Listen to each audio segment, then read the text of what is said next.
Style is not just one thing. It's actually two separate things. One of them being how you render and light your materials, and the other one is actually how you shape and form your objects. My name is JoseVega, and I've been working as a senior environment concept artist in the entertainment industry for over a decade. This video is part of our module 12, chapter 2 of our foundations course, which is where I take you through all the necessary steps that you can learn to how to design environments. And in this video, I'm sort of breaking down this framework about how to recognize and identify style, whether it's through rendering and lighting or through actually designing the shapes of your elements in your scene. Now, this course, you get lifetime access. It takes you everything from the beginning on how to study environments, how to actually start doing environment design, and all the way through making final presentations for your portfolio. If you're interested in that, make sure that you check the link in the description below. Okay, so let's talk about style examples. Now, as I probably mentioned before, or I'm just going to mention right now, there is a huge, almost infinite range of styles, right? Everything from super stylized into super extra realistic or hyper realistic, right? And so what I want to do is almost, since this is such a big gray area, I want to start almost defining a range of what we're going to be talking about, right? And so I sort of put together these two graphs here, and I'll walk you through some of these, right?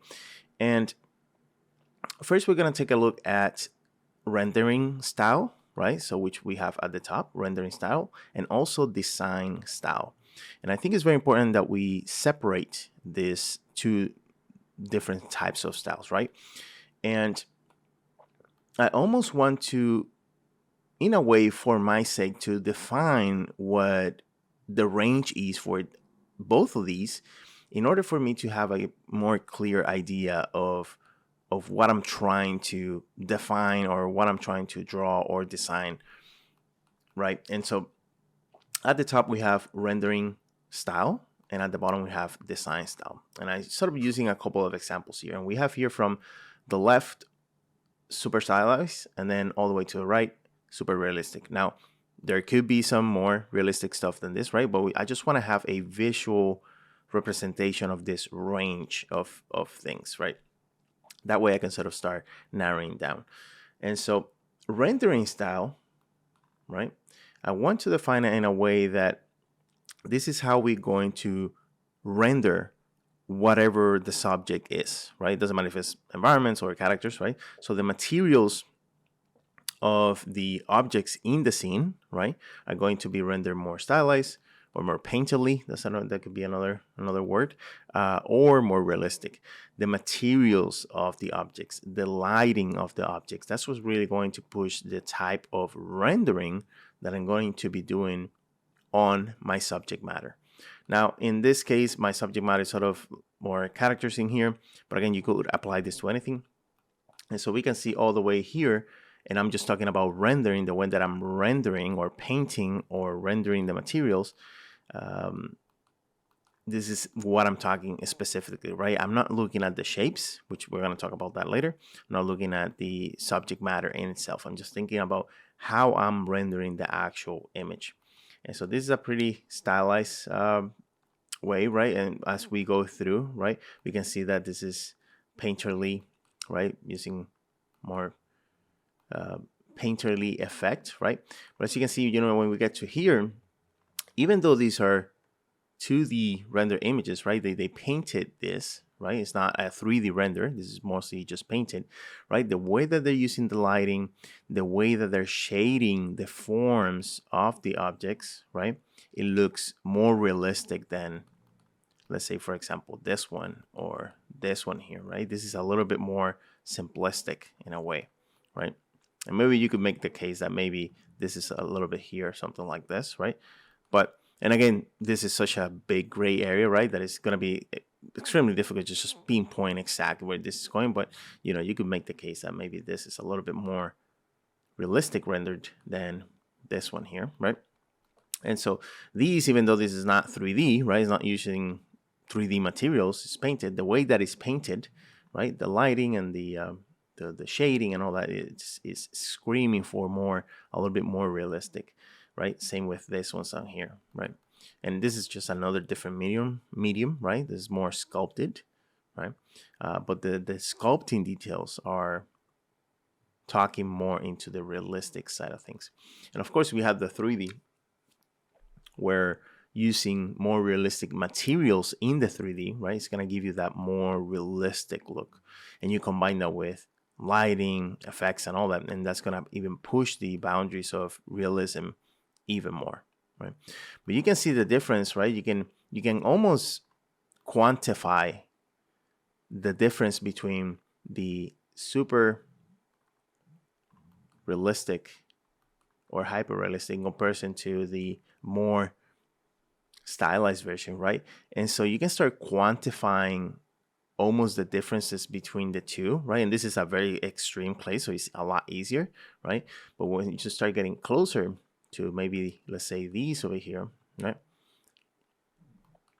Right? Or these two over here, right? You can start, it's gonna get a little bit more tricky, but you can start quantifying what the differences are, and that's your answer to the techniques or maybe the things that you need to do to get a specific look, right? So if I want to go into more simplistic, right, I want to make sure that yes, I'm rendering the forms, I'm being clear about what the form is, but I'm not gonna add the details as much as, you know, something like this, right? You can see it's a little bit more noisy, right?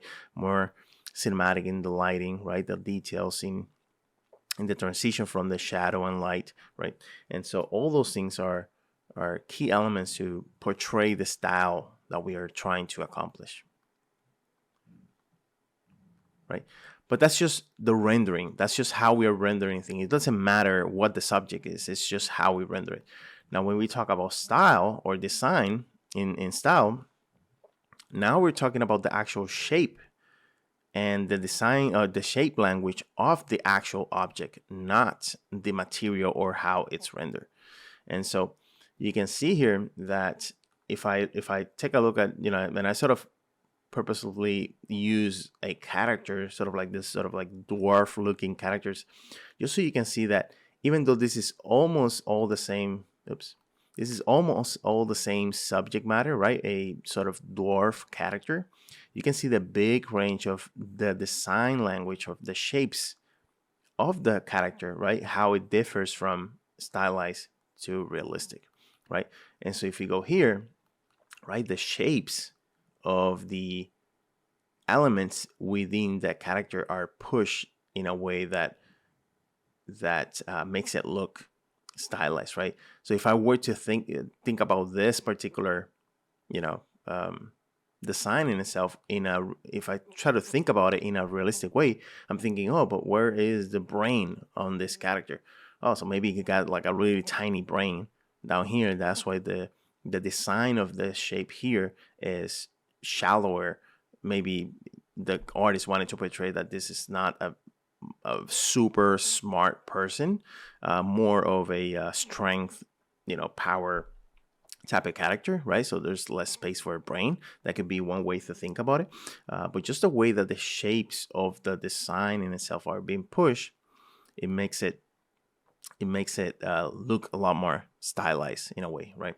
And so here we have this character here that even though the painting and the lighting looks a little bit more realistic, the shapes of the character, right? The way that how big the nose is, the way that the mouth is moving with the teeth and the shapes of the beard and the ears and all that, all those shapes are being pushed, you know, in a way that is not realistic, right? You wouldn't see a person with these proportions, right, in a character.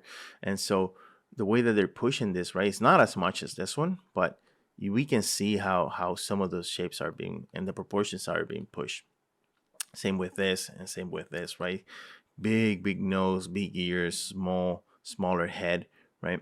Big teeth and all that. All those shapes are being pushed to push the design, not the materials on it. And as we move into the more realistic, right, we can see how they're getting closer and closer to, let's say, a human-like proportions, right? So even though, you know, this is sort of like an orc, right? It's something that doesn't exist, right? You know, with the anatomy and and all that, it is pushing into the realistic, into the realistic side of things. And so what I want you to see is how it gets closer and closer and closer to almost like a real human. And even this right here, right? This is close, right? But you can see that there's still a little bit of push shapes into, like, let's say for example the head and the nose, right? And the proportions of the head with the body, right? Same with this one, right? Even though the materials are super realistic, the shapes of the actual character are being pushed. And so this is not hyper realistic in terms of the design. Yes, on the materials, right? Because these materials look real, right? But the actual design and shapes of the character are pushed a little bit. And so here comes the tricky part, right? You could have two different settings on your rendering and also your design that don't agree, or they're not the same, right? And so for example, this one here, right, we can see that this is a very realistic rendering of this subject matter, but the design of it is more into the middle section of the actual design and how stylized it is, right? And so you could have any combination, I think, on any of this, right? You could have a really stylized rendering, right, with a very realistic design, right? Or vice versa, very realistic rendering with a very stylized design, like here, right? You could also have something more that is balanced in between, in the middle, right? So this right here is getting there, where the rendering in itself, it's not super stylized, but also the shapes are not super pushed, like let's say for example this one or this one.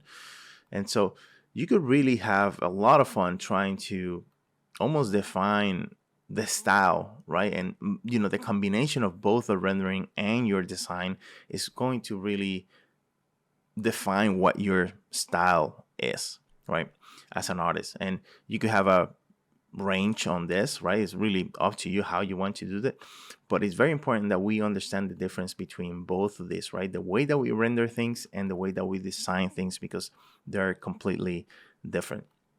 And so looking at this graph here, right, we can have any combination that we really want, right? But it is important that we are able to define what the differences are.